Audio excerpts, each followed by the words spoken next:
بسم اللہ الرحمن الرحیم۔ السلام علیکم ناظرین و سامعین۔ ایک یہودی کے پاس ایک مسلمان ہیرے تراشنے کا کام کرتا تھا جو اپنے کام میں ہنرمند اور حد سے زیادہ ایماندار تھا۔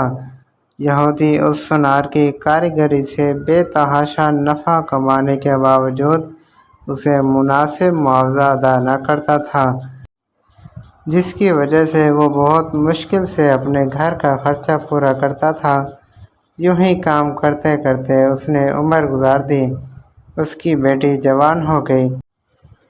وہ اپنی قلیل آمدنی میں سے کچھ بھی جمع نہ کر سکا۔ بیٹی کی شادی کے لیے سونار کاریگر نے یہودی سے کچھ رقم بطور ادھار مانگی۔ کروڑ پتی یہودی نے رقم دینے سے معذوری ظاہر کر دی۔ سونار اپنی قسمت کو برا بھلا کہتا ہوا گھر لوٹ آیا۔ رقم ادھار نہ ملنے پر بیوی نے سخت ناراضگی اور طعنوں کے تیر برسا کر الگ استقبال کیا۔ پریشان حال بیچارہ ساری رات سوچتا رہا کہ اب کیا ہوگا۔ دوسرے دن وہ دکان پر کام کے لیے نہ گیا۔ بعد میں یہودی سونار کے بلانے پر جب وہ دکان پر پہنچا تو اس کے ہاتھ میں ایک پوٹلی تھی جو اس نے یہودی کے سامنے کھول کر رکھ دی تھی۔ اس میں قیمتی ہیرا دیکھ کر یہودی سوالیہ نگاہوں سے کاریگر سونار کی طرف دیکھنے لگا۔ کاریگر بولا، مالک، یہ ہمارا خاندانی ہیرا ہے، اسے بیچنے کی اجازت نہیں ہے۔ آپ اسے گروی رکھ کر مجھے کچھ رقم دے دیں جس میں سے میں اپنی بیٹی کی شادی کر سکوں۔ میں آپ کو یہ رقم لوٹا کر اپنا ہیرا واپس لے لوں گا۔